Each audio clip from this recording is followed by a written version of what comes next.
Hi, எனக்கு ஒரு சூப்பரான டிஷ் தான் இது. எல்லாத்துக்குமே தொட்டு சாப்பிட்லாம், சூப்பராக இருக்கும். தோசைக்கு கூட வச்சு சாப்பிட்லாம், ரொம்ப சூப்பராக இருக்கும். பிரியாணி கத்திரிக்காய் தாங்க, வேறு ஒன்றும் இல்லைங்க.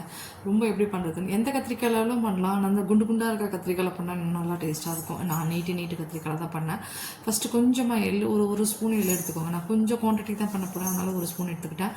நல்லா ரோஸ்ட் பண்ணிக்கோங்க, அது ஃப்ளேவர் வர அளவுக்கு. நெக்ஸ்ட்டு வேர்க்கடலையும் போட்டு நல்லா இந்த மாதிரி கொஞ்சமாக ஒரு ஸ்பூன் வேர்க்கடலை போதும் போட்டுட்டு நல்லா ரோஸ்ட் பண்ணி எடுத்து தனியாக வச்சுக்கோங்க. அது அப்படியே ஆறட்டும். நெக்ஸ்ட் இந்த மாதிரி கத்திரிக்காவை இந்த மாதிரி கீறிட்டு அடிப்பாகத்தில் அந்த கொத்து இருக்கிற மாதிரி வச்சுட்டு அதுக்கப்புறம் இந்த மாதிரி கீறிட்டு நல்லா வதக்குங்க. நல்லெண்ணெய் ஊற்றி நல்லா வதக்குங்க. நல்லெண்ணெயில் பண்ணால் நல்லாயிருக்கும், அதனால தான் கொஞ்சம் நல்லெண்ணெய் ஃப்ளேவரோட ஒரு மாதிரி அந்த கத்திரிக்காய்க்குன்னு ஒரு ஃப்ளேவர் வரும் பார்த்தீங்களா, அந்த நல்லெண்ணெயில் கிடைக்கும். அது பிரியாணி கத்திரிக்காய்க்குன்னு சொல்லிட்டு இந்த மாதிரி நல்லா கத்திரிக்காவை வதக்குங்க. நல்லா வதங்கணுங்க. அந்த கொலன்னு ஆயிடணும்னு வச்சுக்கோங்களேன். ஓரளவுக்கு அதுலேயே வெந்துடும், முக்கால்வாசி வெந்துடும்னு வச்சுக்கோங்க. கொஞ்சமாக தான் வேக வேண்டியது இருக்கும் புளி தண்ணியில். அதனால் இந்த மாதிரி நல்லா வதக்கிடுங்க. இது குண்டு குண்டு கத்திரிக்காய் இன்னும் நல்லாயிருக்கும். இந்த கத்திரிக்காய் பண்ணுறதுக்குன்னே இருக்குல்ல, எண்ணெய் கத்திரிக்காய்க்குன்னு அந்த மாதிரி கத்திரிக்காய் இன்னும் டேஸ்டியாக இருக்கும் சாப்பிட்றதுக்கு. என்கிட்ட இந்த கத்திரிக்காய் தான் இருந்தது, அதனால் இது வெஜ் பிரியாணிக்காக தான் கூட சேர்ந்து பண்ணிகிட்ருக்கேன். இது நல்லா இந்த மாதிரி கொஞ்சம் பொறுமையாக லைட்டாக உப்பு போட்டுக்கோங்க. ஏன்னா கத்திரிக்காயில் உப்பு இருந்தால் நல்லாயிருக்கும் இல்லையா, அதனால் உப்பு லைட்டாக போட்டுக்கோங்க. போட்டுட்டு இந்த மாதிரி பரட்டி விடுங்க. கொஞ்சம் நேரம் ஆகும், கொஞ்சம் மூடி கூட வைக்கலான்னு வச்சுக்கோங்களேன். நல்லா வதங்கினதுக்கப்புறம் எடுத்து தனியாக ஒரு பிளேட்டில் வச்சுருங்க. வச்சுட்டு கூட நல்லெண்ணெய் ஊற்றிக்கிட்டாலும் ஊற்றிக்கலாம். நான் இது நல்லெண்ணெயில் தான் வதக்கிட்டு இருக்கேன். நம்ம இதில் சாதா எண்ணெய் நம்ம வீட்டில் யூஸ் பண்ணுவோம் இல்லையா, ஃபர்ஸ்ட் அந்த மாதிரி ஏதாவது பிராண்ட் எண்ணெய் வச்சுருக்கோன்னா அந்த எண்ணெயும் ஊற்றிக்கலாம், ஒன்றும் பிரச்சனை இல்லை. நான் கடலெண்ணெய் யூஸ் பண்ண மாட்டேங்க. ஏன்னா எங்களுக்கு கொஞ்சம் வேர்க்கடலை அலர்ஜி இருக்கிறதுனால நிறைய வேர்க்கடலையாக ரொம்ப ஆட் பண்ணிக்க மாட்டோம். நான் அந்த செக்கில் ஆட்டின கடலெண்ணெய் யூஸ் பண்ணி பழகினா பயங்கர இச்சிங், எங்களுக்கு ஒத்துக்கலை. அதனால் கடலை நல்லா யூஸ் பண்ணுறதுல இந்த பேக்கெட் ஆயில்ஸ் தான் யூஸ் பண்ணுறேன். இப்போ பாருங்கள் நல்லா எப்படி வதங்கிடுச்சு, முக்கால்வாசி வெந்துருச்சுன்னு வச்சுக்கோங்களேன். இதுலேயே இந்த தனியாக எடுத்து வச்சுட்டு ஆயில் போட்டுக்கோங்க. ஆயில் நான் சாதா ஆயில் தான் ஊற்றிக்கோங்க. ஊற்றிட்டு இதில் ஃப்ளேவர் கொடுக்குறது விஷயம்னு நீங்கள் பார்த்தீங்கன்னா இந்த நல்லெண்ணெய் ஒன்று ப்ளஸ்ஸு கடைசியாக கூட நல்லெண்ணெய் ஊற்றலாம். நல்ல எண்ணெய் நிறைய பேர் நிறைய எண்ணெய் ஊற்றுவாங்க இதுக்கு. நான் அவ்வளோலாம் ஊற்றலை, கம்மியாக தான் ஊற்றினேன். நம்ம வீட்டில் தானே சாப்பிட போகிறோம் அப்படின்னு சொல்லிட்டு இந்த மாதிரி எண்ணெய் நல்லா சூடானதுக்கப்புறம் நல்ல ஒரு 1/4 ஸ்பூன் கிட்ட வெந்தயம் போட்டுக்கோங்க. நல்ல ஒரு 1/4 ஸ்பூன் மிளகு போட்டுக்கோங்க. நான் இதுவெல்லாம் போடலைங்க, கடுகெல்லாம் போடல, வெந்தயமும் மிளகும் போடுங்க. இந்த ரெண்டு தாங்க அதில் அவ்வளோ ஒரு அல்டிமேட் ஃப்ளேவர் கொடுக்கும். நீங்கள் சாப்பிட்டிங்கன்னா உங்களுக்கே தெரியும். இது பயங்கர ஒரு சீக்ரெட், எனக்கே தெரியாது. நான் கொஞ்ச நாள் முன்னாடி தான் இதுவே நான் கற்றுக்கிட்டேன். இந்த மாதிரி நல்லா பொரிய விடுங்க. இது நல்ல கலர் சேஞ்ச் ஆகணும். மிளகும் வெந்தயமும் நல்ல கலர் சேஞ்ச் ஆகட்டும். நல்லா பொரிய விடுங்க. பொரியட்டும். பொரிஞ்சதுக்கப்புறமா ஆனியன் தேவை கிடையாது, பட் வேணுன்றவங்க போட்டுக்கலாம். நான் ஆனியனும் போட்டேன். வெறும் தக்காளி மட்டுமே போட்டு கூட வதக்குறாங்க நிறைய பேர். அந்த மாதிரியும் செய்கிறாங்க, அந்த மாதிரியும் செய்யலாம், ஒன்றும் பிரச்சனை இல்லை. இது நல்லா பொரிஞ்சிட்டோம், நல்லா பொரியணும். ஏன்னா அந்த வெந்தயம் ஃப்ளேவரும் மிளகு ஃப்ளேவரும் ஆயிலில் இறங்கணும். நெக்ஸ்ட் வெங்காயம் தக்காளி கருவேப்பிலை மூத்தி ஒன்றாவே போட்டுட்டேன். நான் போட்டு நல்லா லைட்டாக சால்ட்டு போட்டு நல்லா வதக்குங்க. வெங்காயம் தக்காளியெல்லாம் நல்லா வதங்கட்டும். தக்காளி நல்லா இப்போ இருக்க தக்காளி சுத்தங்க. நம்ம என்ன தான் கொத்தி விட்டு வேக வச்சா கூட வேகவே மாட்டேங்குது. ரொம்ப கஷ்டமாக இருக்குது. ஏன் இப்படி வருதுன்னு எனக்கு தெரியல. இது எதாவது சம்திங் ராங், ஏதாவது பெஸ்டிசைட்ஸ் ப்ராப்ளமா இல்லை எதனால் இந்த மாதிரி? நாட்டு தக்காளி தான் வாங்கிட்டு வரோம், ஆனால் கல்லாக இருக்குது உள்ளோ. இந்த பாருங்கள் எப்படி இருக்குது, வதங்குற மாதிரியா இருக்குது. அது கல் போட்டு நல்லா உப்பு கல் போட்டு நல்லா வதக்க விட்டால் தான் வதங்குது. நல்லா வதங்க வைக்க வேண்டியது. அப்போ கூட வதங்க மாட்டேங்குது. நம்ம கரண்டியில் கொத்தி தான் விட வேண்டியதாக இருக்குது. அந்த மாதிரி தான் கொத்தி விட்டுட்டுருக்கேன் பாருங்கள். நானுங்க இந்த மாதிரி நல்லா வதக்குங்க. வதங்கினதுக்கப்புறம் நம்ம கத்திரிக்காயும் எடுத்து போட்டுக்கலாம். வதக்கி வச்சுருக்கோம் இல்லையா, அந்த கத்திரிக்காவை எடுத்து போட்டுட்டு கொஞ்சமாக மஞ்சள் பொடி போட்டுக்கோங்க. நம்ம குழம்பு மிளகாய் பொடி இருக்கும் இல்லையா, அதை போட்டுக்கோங்க.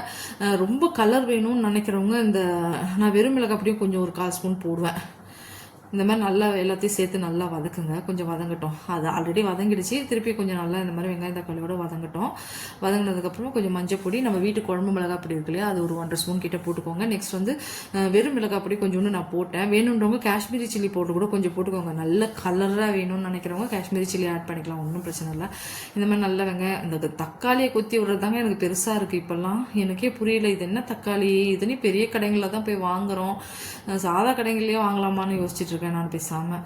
இந்த சூப்பர் மார்க்கெட்டில் போய் வாங்கிட்டு வரேன். இப்படி தான் இருக்குது இப்போ இருக்க தக்காளி எல்லாமே. மஞ்சப்பொடி, வீட்டு குழம்பு மிளகாய் பொடி, நெக்ஸ்ட் வந்து வெறும் மிளகாய் பொடி கொஞ்சோண்டு போட்டேன். நான் கொஞ்சம் காரம் சுக்கன் இருக்கட்டும்னு சொல்லிட்டு நல்ல கலரி விட்டுட்டு உப்பு ஏன்னா நம்ம கத்திரிக்காயிலையும் உப்பு போட்டிருக்கோம், இந்த தக்காளி வதங்கிறதுக்கும் கொஞ்சம் உப்பு போட்டிருக்கோம், அதெல்லாம் மேட்ச் பண்ணி கரெக்டாக உப்பு போட்டுக்கோங்க. நிறைய உப்பு போட்டுட்டு அப்புறம் உப்பு ஆயிடுச்சுன்னு சொல்லிடாதீங்க. இப்போ கொஞ்சமாக உப்பு போட்டுக்கிட்டேன் நான், போதும்ப்பான்ட்டு போட்டுட்டு நல்லா நல்லா பெரட்டி பெரட்டி பெரட்டி எண்ணெயில் அந்த மிளகா அப்படியெல்லாம் வதங்குற அளவுக்கு பெரட்டி பெரட்டி விட்டு வதக்குங்க. வதங்கினதுக்கப்புறம் நல்ல ஒரு பெரிய ஒரு லெமன் சைஸில் புளி எடுத்து கரைச்சி அதில் நல்லா விட்டுருங்க. புளி தண்ணியை விட்டுட்டு அப்படியே மூடி வச்சுருங்க. நல்லா முடியும் வைக்கலாம், அப்படியேவும் கொதிக்க விடலாம். நல்லா எண்ணெய் பிரிய பிரிய அது வெந்து கொதிச்சு வரும். வந்ததுக்கப்புறமா நம்ம இந்த வறுத்து வச்சுருக்கோம் பார்த்தீங்களா, என்னது இந்த எள்ளும் வேர்க்கடலையும், இதை வந்து தண்ணி போட்டு பேஸ்ட்டாலாம் அரைக்க வேண்டியது இல்லைங்க. நல்லா பொடியாக அரைச்சிருங்க. நல்லா பவுடராக அரைச்சிட்டு எடுத்து கொட்ட வேண்டியதுதாங்க. இந்த மாதிரி நல்லா அந்த மிளகாய் பொடியெல்லாம் போட்டு வதக்குனிங்கன்னா இந்த மாதிரி எண்ணெய் நல்லா பிரிஞ்சு வரும். வந்தப்புறம் கொஞ்சம் தண்ணி ஆட் பண்ணுங்கள், புளி தண்ணியும் ஆட் பண்ணுங்கள். தண்ணி ஆட் பண்ணிவிட்டு புளி தண்ணி நல்லா கரைச்சி விடுங்க. புளிப்பு தாங்க இதில் மெயின். பிரியாணிக்கு ஊறுகாய் வச்சு சாப்பிட்டா கூட டேஸ்ட்டாக இருக்கும். எத்தனை பேருக்கு ஊறுகாய் வச்சு சாப்பிட பிடிக்கும் சொல்லுங்கள். உண்மையிலேயே செம்மையாக இருக்குங்க பிரியாணியோட ஊறுகாய் வச்சு சாப்பிட்டிங்கன்னா. ட்ரை பண்ணி பாருங்கள், தெரியாதவங்க. ரொம்ப எம்மையாக இருக்கும், செம்மையாக இருக்கும். புளிப்பு தேவைன்றதுனால தான் இந்த புளி கத்திரிக்காய் பண்ணுறாங்க எல்லாருமே. நெக்ஸ்ட் வந்து தயிர் வெங்காய பச்சடியும் அந்த புளிப்பு சுவை அதிகமாக இருக்கும் அதுக்குன்றதுக்காக தான். புளி தண்ணி நல்லாவே தாராளமாக ஊற்றுவேன், நீங்களே பாருங்கள். இத்தினோண்டு கத்திரிக்காய்க்கு நான் இவ்வளோ தண்ணி ஊற்றிருக்கேன். புளி தண்ணி ஊற்றிட்டு நல்லா கொதிக்கிட்டோம். எண்ணெய் பிரிஞ்சு நல்லா வந்ததுக்கப்புறமா அந்த பொடியை கொட்டி நல்லா மிக்ஸ் பண்ணிவிட்டு விட்டிங்கன்னா, பொடியை கொட்டினோன்னு கொஞ்சம் ஆயிலெலாம் காணாமல் போயிடும். அது அப்படி தான். அது பவுடர் அந்த போடுறோம் இல்லையா, வேர்க்கடலை போடுறதுனால அது கொஞ்சம் இழுத்துரும். கொஞ்சம் நேரம் கொஞ்சம் தண்ணியாக வேணுன்றவங்க தண்ணியாகவே ஆஃப் பண்ணிக்கோங்க. கொஞ்சம் திக்காக ஆகிடும் அது ஆட்டோமேட்டிக்காக நம்ம அந்த பவுடர் போட்டோம்னா. அவ்வளோதாங்க. இது நல்லா கொதிச்சோன்னா அந்த பவுடரை போட்டு நல்லா கொதிக்கட்டோன்னு ஒரு ஆஃப் பண்ணிட்டீங்கன்னா சூப்பரான நல்ல ஒரு பிரியாணி கத்திரிக்காய் செம்மையாக ரெடி. இதில் அந்த வெந்தயமும் அந்த மிளகும் கொடுக்குற அந்த ஃப்ளேவர் செம்மையாக இருக்கும். கடைசியாக வேணும்னா நீங்கள் நல்லெண்ணெய் கொஞ்சம் மேலே ஊற்றிக்கலாம். ஊற்றிட்டு ஆஃப் பண்ணி மூடி வச்சிட்டிங்கன்னா செம்மையாக இருக்கும் சாப்பிட்றதுக்கு. ட்ரை பண்ணி பாருங்கள் இதே மெத்தடில், ரொம்ப செம்மையாக எம்மையாக வரும். எனக்கு ட்ரை பண்ணி நான் சாப்பிட்டது தான் உங்களுக்கு சொல்கிறேன், உங்களோட ஷேர் பண்ணுறேன். அவ்வளோ நல்லா இருந்தது. இது ரொம்ப டிபிக்கலாக நம்ம நிறைய விஷயங்கள் பண்ணியிருக்கோம். அந்த மாதிரிலாம் நானும் பண்ணியிருக்கேன். அது நல்லா அந்தளவுக்குலாம் வந்ததில்லை. இப்படி பண்ணால் நல்லா புளிப்பாக நல்லா டேஸ்ட்டாக ரொம்ப நல்லா இருந்தது சாப்பிட்றதுக்கு. அதுலேருந்து நான் இப்படி தான் பண்ணுறேன். நீங்களும் இதே மாதிரி ட்ரை பண்ணி என்ஜாய் பண்ணுங்கள். பிடிச்சிருந்தா லைக் பண்ணுங்கள், சேனல் பிடிச்சிருந்தா சப்ஸ்கிரைப் பண்ணுங்கள். ஷார்ட்ஸ் எல்லாம் யாருமே பார்க்க மாட்டேங்கிறீங்க. டெய்லி ஷார்ட்ஸ் போடுறேன் பாருங்கள். நான் வீடியோஸே இனிமேட்டு டெய்லியா இல்லை வாரத்தில் 4ஆவது போடணும்னு நினைக்கிறேன். ஃபஸ்ட்டெல்லாம் போட்டுருந்தேன், இப்போ ரொம்ப லேசி ஆயிடுச்சுன்னு நினைக்கிறேன் எனக்கே. இந்த மாதிரி போட்டுட்டு கூட உடனே கூட ஆஃப் பண்ணுறது இருந்தாலும் பண்ணிக்கலாங்க. இல்லை நல்லா கொதிக்கட்டும்னு சொல்லி ஆஃப் பண்ணிக்கோங்க. செம்ம எம்மி டேஸ்டி. இது தோசையோட கூட சப்பாத்தியோட கூட வச்சு சாப்பிடலாம், அவ்வளோ நல்லாயிருக்கும். ட்ரை பண்ணி பாருங்கள். பிடிச்சிருந்தால் லைக் பண்ணுங்கள், ஷேர் பண்ணுங்கள், சப்ஸ்கிரைப் பண்ணுங்கள். மெயினாக தேங்க்யூ மக்களே.